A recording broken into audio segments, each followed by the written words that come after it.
The Dallas Cowboys officially closed the book on their season Wednesday afternoon, holding their season-ending news conference. And, as always when Jerry Jones speaks, there was a lot to unpack. Beyond the usual end-of-year reflections, one message stood out clearly. The Cowboys believe change is coming, and this time, it could be big. Jerry Jones made it clear that the organization is ready to do what he called dramatic things this offseason. And perhaps even more surprising, he openly said that finances will not stand in the way. Jones spoke honestly about the disappointment of the season and the urgency to improve immediately. He told reporters that the incentive is there to, in his own words, bust the budget, if that is what it takes to get results right now. That statement alone signals a major shift in tone for a franchise that, in recent years, has often been accused of being too cautious.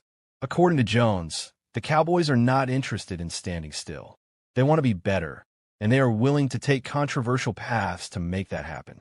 He pointed to the Micah Parsons trade as an example of the kind of bold decision the team is willing to make. That move was not made to save money or avoid competition.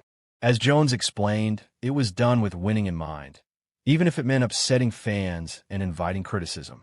He emphasized that moments like this demand difficult choices, and that this offseason could bring more decisions that may not be universally popular but are designed to push the team forward. Perhaps the most eye-catching part of Jones' comments was his insistence that money will not be a limiting factor. He said the Cowboys will do everything possible to keep the team strong, competitive, and entertaining. That kind of language suggests an owner who understands that patience is wearing thin and that fans want action, not promises. It also hints that Dallas may finally be ready to abandon its reputation as a conservative spender. If the Cowboys truly follow through on this approach, the possibilities are significant. According to Cowboys Wire's KD Drummond, Dallas could open up as much as $147 million in salary cap space if they restructure contracts and make the right moves. That amount of financial flexibility would completely change how the Cowboys operate in free agency. It would allow them to re-sign key players like George Pickens and Javonte Williams, while also aggressively pursuing outside talent to upgrade the roster. Trades could also be part of this new aggressive strategy. Dallas was active on the trade market last year, with mixed results, but that experience may encourage them to explore similar opportunities again. Names like Max Crosby have already been floated by fans and analysts, though for now, it remains speculation. Still, the fact that such discussions even feel possible reflects a shift in how the Cowboys are being perceived. The most encouraging takeaway from all of this is the sense that the organization may have finally recognized its biggest flaw: doing too little for too long. For years, Dallas relied on bargain signings and internal development, hoping that small, low-risk moves would eventually pay off. That approach has not delivered championships, and it appears the Cowboys are ready to try something different. Of course, words are easier than actions. Cowboys fans have heard bold promises before, including talk of going all in, only to see minimal follow-through. That history is why skepticism remains. Still, this moment feels different. The tone is stronger, the language more direct, and the willingness to spend more openly acknowledged. Now, the pressure is on. This offseason will reveal whether Jerry Jones' comments were a genuine turning point or just another offseason storyline. If the Cowboys truly embrace aggression in free agency, the draft, and the trade market, this could be the most important offseason the franchise has had in years.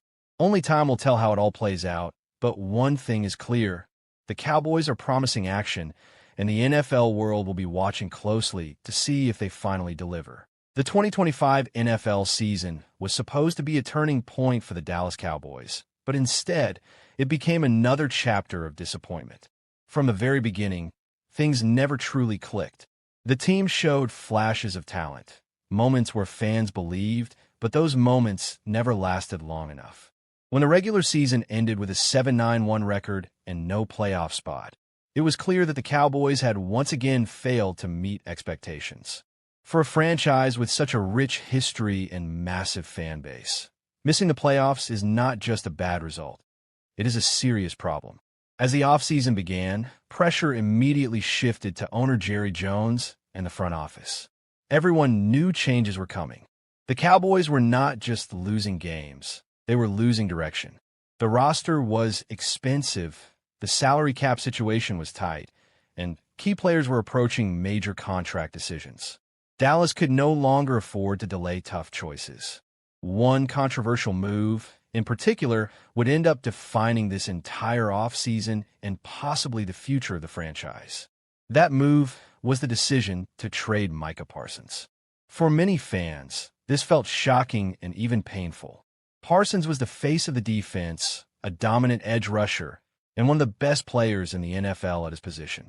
Letting him go felt like giving up on elite talent. But the business side of football tells a different story. After being traded, Parsons signed a massive 4-year, $188 million extension with the Green Bay Packers, becoming the highest-paid edge rusher in the league. That type of contract would have placed an enormous burden on Dallas' salary cap and limited the team's ability to build a balanced roster. Jerry Jones later explained that the real value of the Parsons trade would not be seen immediately, but in the present and future flexibility it created. This trade was not about replacing Parsons on the field. It was about survival in a league where financial decisions can be just as important as talent. That flexibility became clear with the arrival of George Pickens. Dallas traded for Pickens quietly, without much noise, but the move turned out to be one of the smartest decisions of the offseason. Pickens delivered a career year, catching 93 passes for 1,429 yards and 9 touchdowns. He quickly became the most reliable and explosive weapon in the Cowboys' offense. Every week, he gave Dallas a chance to compete, even when the team struggled elsewhere. Now, Pickens stands on the edge of a major payday. He is eligible for a huge contract extension before the 2026 season, and Jerry Jones made it clear that keeping him would have been impossible without trading Micah Parsons. According to beat reporter Joseph Hoyt, Jones said the Cowboys had zero chance of extending Pickens if Parsons had stayed. That statement explains everything. The controversial trade was not a mistake. It was a calculated sacrifice. Still, the Cowboys' problems are far from over. Even with the Parsons trade, Dallas is projected to be nearly $40 million over the 2026 salary cap. That means difficult decisions are coming. Contracts will need to be restructured. Veterans may be released. Money will be pushed into future years. Simply becoming cap compliant will take effort, and creating room to improve the roster will be an even bigger challenge. However, there is hope. The 2026 NFL Draft gives Dallas a rare opportunity. The Cowboys currently hold 8 draft picks, including 2 first-round selections. Those picks are extremely valuable. First-round players bring high-level talent on affordable rookie contracts, which is exactly what a cap-strapped team needs. If Dallas drafts wisely, they can inject youth, speed, and energy into the roster without adding financial stress. At the center of all these plans is George Pickens. Keeping him is no longer just a goal. It is a necessity. He represents the future of the Cowboys' offense and the biggest return from the Micah Parsons trade. Letting him walk would erase the entire logic behind that decision. Pickens is young, productive, and entering his prime. He gives Dallas something they have lacked for years, a true offensive identity. The Dallas Cowboys are now standing at a crossroads. The 2025 season failed, and the pain of missing the playoffs still lingers. But the offseason offers a chance to reset. The Parsons trade, while controversial, opened doors. The draft brings hope, and George Pickens gives the franchise a foundation to build on. What happens next will define the Cowboys for years to come. This is not just another offseason.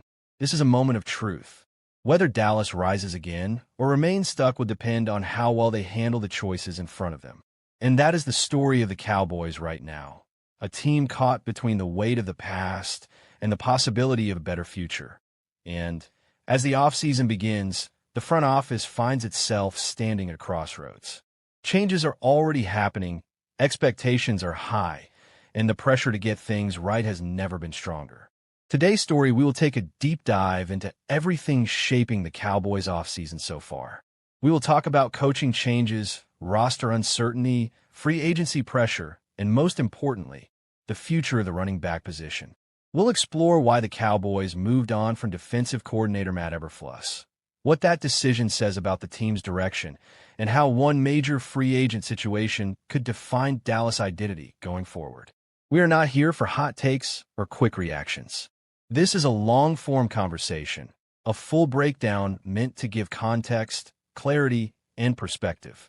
By the end of this episode, you'll understand not just what the Cowboys might do, but why these decisions matter so much. The Cowboys enter the offseason under the microscope. The Dallas Cowboys never experience a quiet offseason. Whether the team wins big or falls short, the spotlight is always on them. This year is no different. After a disappointing campaign marked by inconsistency and defensive struggles, Dallas entered the offseason knowing change was inevitable. Fans expected accountability. Analysts demanded answers, and the front office responded quickly. The firing of defensive coordinator Matt Eberflus was the first major domino to fall, and while it may not have shocked anyone, it set the tone for everything that followed. This move was not just about one coach. It was a signal that the Cowboys understand the urgency of the moment and recognize that standing still is not an option. Why Matt Eberflus had to go? Matt Eberflus arrived in Dallas with a reputation as a disciplined defensive mind. Early on, there was hope that his system would bring stability and toughness to a unit that needed both. But as the season unfolded, those hopes faded. The Cowboys' defense struggled in nearly every measurable category. Missed tackles, blown coverages, poor third-down efficiency, and an inability to stop the run became weekly storylines.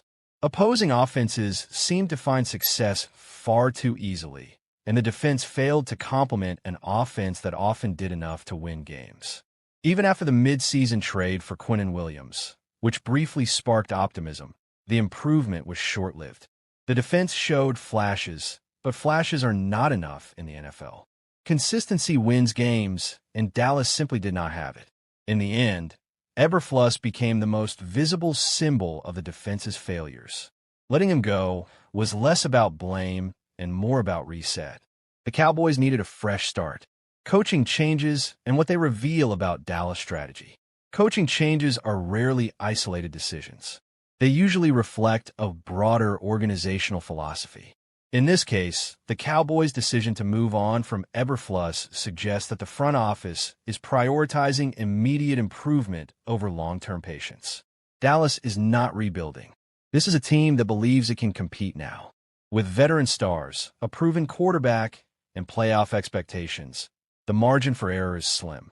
That reality makes every coaching hire, every roster move, and every contract negotiation critically important. The next defensive coordinator will need to deliver results quickly. There will be no long adjustment period. The Cowboys are in win-now mode, whether they admit it publicly or not. The other major question, the future of Javonte Williams.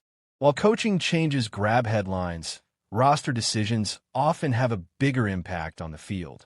One of the most important questions Dallas faces this offseason is whether they can retain running back Javonte Williams. Williams just completed the best season of his career. He was explosive, reliable, and productive. More importantly, he became a central part of the Cowboys' offensive identity. When Dallas needed tough yards, big plays, or a spark, Williams delivered. That kind of performance does not come cheap. And now, the Cowboys face a familiar problem: how to keep a rising star without breaking the bank. Javonte Williams' breakout season in context. To understand why Williams is so valuable, you have to look beyond raw statistics. His impact went deeper than yards and touchdowns. He gave the offense balance. He forced defenses to respect the run. He opened up play-action opportunities and took pressure off the passing game. Week after week, Williams showed vision, power, and patience. He ran with confidence and urgency, traits that are contagious in a locker room. Teammates fed off his energy, and fans quickly embraced him as a core piece of the offense. That kind of production is exactly what teams look for in free agency.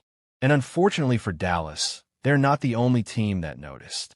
The financial reality of free agency. Williams played the 2025 season on a one-year, $3 million deal. That contract now looks like a bargain. With free agency approaching, his market value has skyrocketed. According to projections, Williams could command a multi-year deal worth over $20 million.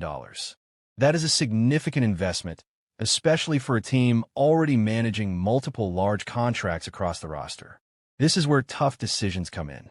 The Cowboys must weigh Williams' importance against their financial flexibility. Paying him means sacrificing resources elsewhere. Letting him walk means replacing a proven playmaker. Neither option is painless. Why the New York Jets are a serious threat. Analysts believe the New York Jets are one of the strongest contenders to sign Williams. The Jets have cap space, a clear need at running back, and a roster that could benefit greatly from his skill set. A projected 3-year, $20 million deal makes sense from their perspective. For Williams, it represents security and recognition. For Dallas, it represents a looming loss. If the Cowboys are unwilling or unable to match that offer, they must be ready with a backup plan that or J.K. Dobbins, a possible replacement option. If Williams leaves, the Cowboys will need another running back capable of carrying a significant workload. One name that continues to surface in discussions is J.K. Dobbins. Dobbins' career has been defined by both promise and frustration. When healthy, he is dynamic and efficient. He runs with burst and has proven he can be productive at the NFL level. However, injuries have followed him throughout his career. Missed games and shortened seasons have prevented him from securing long-term stability. That history makes him a risky option, but also a potentially affordable one. Why Dobbins fits the Cowboys situation? From a financial standpoint, Dobbins makes sense. A 1-year, $5 million deal is manageable and low risk.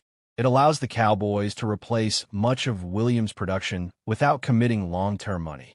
For Dobbins, Dallas represents an opportunity.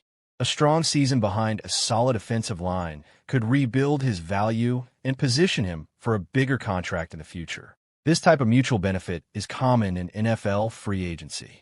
Teams take calculated risks, and players bet on themselves. Comparing Williams and Dobbins as players. While Williams and Dobbins are both talented, they are not identical. Williams brings more power and durability, while Dobbins relies on quickness and efficiency. Williams proved he could handle a heavy workload. Dobbins has been more effective in limited stretches. The Cowboys would need to adjust their offensive approach if they make this switch. That adjustment is not impossible, but it requires careful planning and realistic expectations. Lessons from past Cowboys running back decisions. The Cowboys have a long history of difficult running back decisions. From letting productive players walk to investing heavily in others, the results have been mixed. These experiences should inform the current situation. Overpaying can limit flexibility. Underinvesting can weaken the offense. Finding the right balance is critical. The front office must learn from the past if it wants to get this right. The bigger picture, identity and direction. At its core, this offseason is about identity. What kind of team do the Cowboys want to be? Are they built around power football, balance, and control? Or are they shifting toward a more flexible, cost-efficient model? The decisions at defensive coordinator and running back will help answer those questions. They will reveal whether Dallas is committed to continuity or ready for transformation. Why this offseason matters more than most. Some offseasons are about fine-tuning. Others are about survival. This one feels like a turning point. The Cowboys have talent. They have resources. What they need now is clarity. Fans want direction. Players want stability. Coaches want support. How Dallas handles the next few months will shape not only the 2026 season, but the legacy of this current era. Final thoughts. Waiting for the next move. As we wrap up this episode, one thing is clear. The Dallas Cowboys are entering a defining offseason. The firing of Matt Eberflus was just the beginning. The future of Javonte Williams may be the next major test. Whether the Cowboys choose to pay their star running back or roll the dice on a replacement like J.K. Dobbins, the decision will carry consequences. For now, all we can do is analyze, debate, and wait. The answers will come soon enough. Thank you for spending this time with us. Stay tuned because the Cowboys' offseason story is only just beginning. So today's episode is all about what comes next. We're going to break down 10 potential replacements, starting from number 10 all the way to the top candidate. We'll talk scheme fit, coaching philosophy, player development, locker room leadership, and, most importantly, how each candidate could change the identity of the Cowboys' defense. This is not hot take analysis. This is a real football conversation. So settle in, because this is a deep one. Why Matt Eberflus was fired. Before we talk replacements, we need context. Matt Eberflus came into Dallas with a reputation built on discipline, effort, and takeaways. His defenses historically emphasized hustle, zone coverage, and forcing turnovers. But over time, cracks began to show. The Cowboys' defense under Eberflus became predictable. Offenses learned how to attack the soft spots in coverage, exploit mismatches in the middle of the field, and neutralize pressure packages. In big games, especially against elite quarterbacks, Dallas struggled to adjust. Missed tackles, communication breakdowns, late-game collapses. When you coach in Dallas, good is not good enough. You're judged on January football, and ultimately, the front office decided it was time to reset. 10. Gus Bradley, 49ers assistant head coach. Let's start at number 10, Gus Bradley. Bradley is one of the most experienced defensive minds in the league. He's a longtime disciple of Pete Carroll, and his defensive philosophy is clear: cover, 3, speed, discipline, and rally to the football. With the 49ers, Bradley has worked in a system that emphasizes defensive line dominance and structured coverage behind it. For Dallas, this would represent a move toward stability rather than innovation. The upside? Veteran leadership, proven systems, clear communication. The downside? Bradley's scheme can feel dated against modern, motion-heavy offenses. Cowboys fans might see fewer creative blitzes and more conservative looks. Bradley would raise the floor, but maybe not the ceiling. At number 9, Clint Hurt. Hurt is a rising name, especially among defensive line coaches. In Philadelphia, he's been instrumental in developing elite trench play. His defenses emphasize physicality, gap discipline, and collapsing the pocket without excessive blitzing. For Dallas, this would be a trenches first hire. Hurt could unlock even more from the Cowboys' pass rush, particularly if the team wants to dominate up front and simplify coverage responsibilities on the back end. However, Hurt has limited experience calling full defenses. He's more projection than certainty. This would be a bet on development over reputation. 8. Jeff Ulbrich, former Falcons DC. Jeff Ulbrich checks a lot of boxes. He's intense. He's respected. He's a former linebacker who understands modern hybrid defenses. Ulbrich's schemes tend to be aggressive, blending pressure with versatile linebacker play. In Dallas, that could translate into more creativity in the front seven and more flexibility against the run. The concern? His previous defenses have been inconsistent, especially against elite quarterbacks. Ulbrich would bring energy and edge, but the question is whether he brings elite adjustments. 7. Aubrey Pleasant, Rams pass game coordinator. This is a fascinating name. Aubrey Pleasant has quietly built one of the strongest reputations in the league for defensive back development. His work with the Rams has emphasized coverage disguises, matchup-based game plans, and situational awareness. For a Cowboys defense that has struggled in coverage during critical moments, Pleasant could be transformative. He represents the modern defensive mind, adaptable, detail-oriented, and player-centric. The risk? Limited experience as a full defensive coordinator. But sometimes the next great coordinator comes from exactly this background. 6. Dennard Wilson, Titans DC. Dennard Wilson brings toughness. His defenses are physical, disciplined, and built to survive in ugly games. In Tennessee, Wilson has leaned on aggressive run fits and coverage accountability. For Dallas, this would signal a shift toward defensive identity over flash.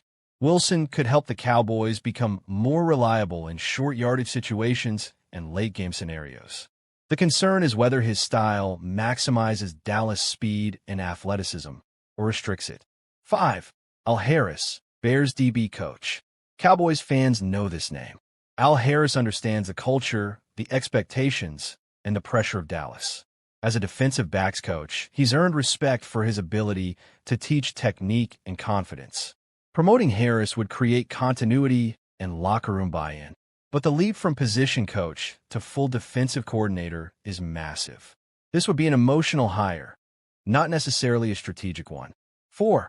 Fired head coaches. This category matters. Recently fired head coaches often become elite coordinators. They've seen everything. They've failed. They've learned. Dallas could target someone hungry, experienced, and eager to rebuild their reputation. This option offers the highest floor, but depends entirely on who becomes available. 3. Jim Schwartz, Browns DC. Now we're getting serious.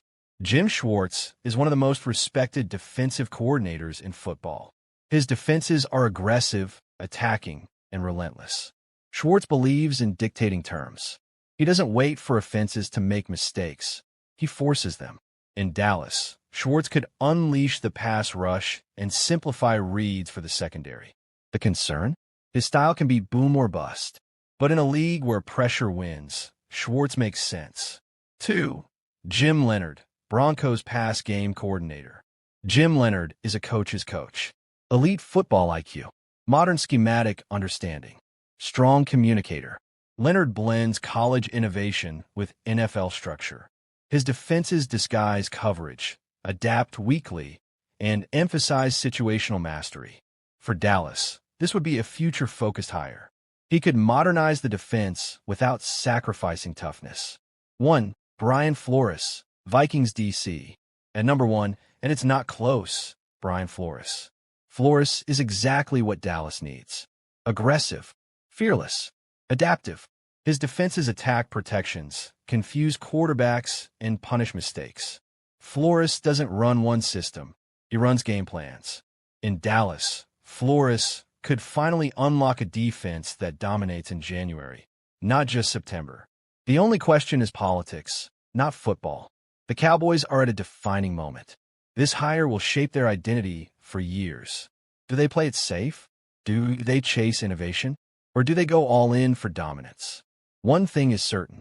This decision will tell us everything about where the Cowboys believe they are as a franchise. Cowboys Nation talking, arguing, and sometimes fighting on the timeline, and that's the mock draft and trade debate. With the Cowboys locked into the number 12 overall pick in the 2026 NFL Draft, the big question isn't just who they'll take, but whether they should stay right where they are, trade up, or trade back. And this is where philosophy comes into play, because how you approach this decision tells you a lot about how the Cowboys view their roster and their urgency to win right now. If the Cowboys stay put at number 12, they're betting that one of their true top-tier prospects falls into their lap. This is the safest option. No extra draft capital spent, no panic move, just letting the board come to you. In most mock drafts, this is where players like Arvell Reese, Sonny Styles, Caleb Downs, or one of the top edge rushers could realistically be available. Staying at 12 means trusting your scouting department and trusting that patience will be rewarded. For a front office that values discipline, this approach makes a lot of sense. But now let's talk about trading up, because this is where things get controversial. Trading up from 12 would signal that the Cowboys believe there is a true difference maker at the top of the board who cannot be missed. Maybe that's Caleb Downs if he starts slipping but won't make it past the top 10. Maybe it's a dominant edge rusher like Reuben Bain Jr., who the Cowboys believe can change games immediately. Trading up costs draft capital, and that's the risk. You're sacrificing future depth for present impact. The question is whether this roster is close enough to justify that kind of move. If the Cowboys trade up, they're essentially saying, we know exactly who we want, and we're not leaving it a chance. That can be powerful, but it can also be dangerous. Miss on that pick, and you've set yourself back not just for one season, but for multiple years. Cowboys fans have seen both sides of this before. Aggressive moves can redefine a team, but they can also haunt you. Now let's flip the script and talk about trading back, because this might actually be the most realistic scenario of all. Trading back from number 12 would mean the Cowboys believe the talent drop-off is minimal and that they can still land a quality starter later in the first round. This approach aligns perfectly with a team that wants more bites at the apple. More picks mean more chances to hit. If Dallas can move back 5 to 8 spots and still land a corner like Mansour Delane, an edge like David Bailey, or a tackle like Spencer Fano, while adding an extra second or third-round pick. That's a win on paper. The risk with trading back is obvious. You might miss out on your guy. If there's one player you truly believe in and he's sitting there at 12, trading back and watching another team take him can be painful. This is where conviction matters. Do the Cowboys have a clear top target, or do they see this draft as a cluster of similarly graded players? That internal board will decide everything. Now, let's put this into a mock draft context. Imagine the top of the draft goes heavy offense early, quarterbacks, offensive tackles, maybe a wide receiver or two. Suddenly, defensive players start sliding. At 12, the Cowboys could be staring at a dream scenario where Caleb Downs or Arvell Reese is still available. In that situation, trading back becomes much harder to justify. You take the player, turn the card, and don't overthink it. On the other hand, imagine a board where the top defensive names are gone, and you're looking at multiple edge rushers, corners, and offensive linemen with similar grades. That's when the phone should be ringing. That's when a trade back makes sense. You accumulate value, stay flexible, and let the draft come to you. This is how smart teams stay competitive year after year. What about offense? That's where the Jeremiah Love debate comes in. Taking a running back at 12 will divide the fan base immediately. Some will argue he's a game changer who elevates the entire offense. Others will say the value simply isn't there. In a trade-back scenario, drafting Love later in the first round suddenly feels more reasonable. Context matters, and draft position changes perception. When you zoom out, the mock draft and trade debate isn't really about one pick. It's about identity. Are the Cowboys a team that plays it safe and trusts development? Are they a team willing to take a big swing for immediate impact? Or are they a team that prioritizes volume and flexibility? Each option tells a different story about how the Cowboys see their window. At number 12, the Cowboys control their destiny more than people realize. They don't have to force anything. They don't have to panic. But they also can't afford to be passive. The best drafts are proactive without being reckless. As draft night approaches, the Cowboys front office will be judged not just on the player they select, but on the path they chose to get there. Whether they stay, move up, or move back, that decision will echo long after the pick is announced. And for Cowboys Nation, that's what coordinator Matt Eberflus, after just one season in the position, sources told CBS Sports' Jonathan Jones. The Cowboys will now have a fourth different defensive coordinator in as many seasons. Dallas ranked as the NFL's worst scoring defense, allowing 30.1 points per game. That's the second most points per game allowed in the 66-season history of the Cowboys, with only Dallas' inaugural 1960 team that went 0-11-1 being worse. The Cowboys capped off a 7-9-1 season on Sunday with a 34-17 loss in New York against the Giants. Eberflus took ownership and accountability for Dallas' lack of defensive execution on New Year's Day. So naturally, he was held accountable for his unit's results. Ownership and accountability is right with me. Eberflus said, "I'm the defensive coordinator, so it's always that. I take full accountability. We wanted to see more progress during the course of the year. It was just more up and down. It just wasn't linear."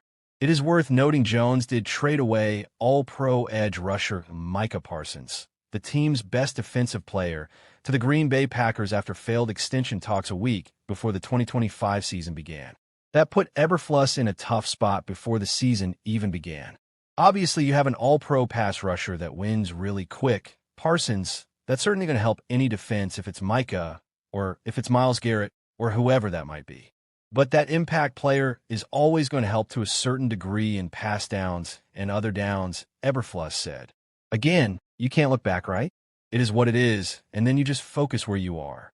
Dallas defense was sidetracked by injuries up and down their cornerback position with Darren Bland, foot, ex-Cowboy, Trayvon Diggs, knee/concussion, Siobhan Revel, knee, and Kalen Carson, knee, hamstring. Diggs and Eberflus also clashed about zone versus man coverage usage all year long before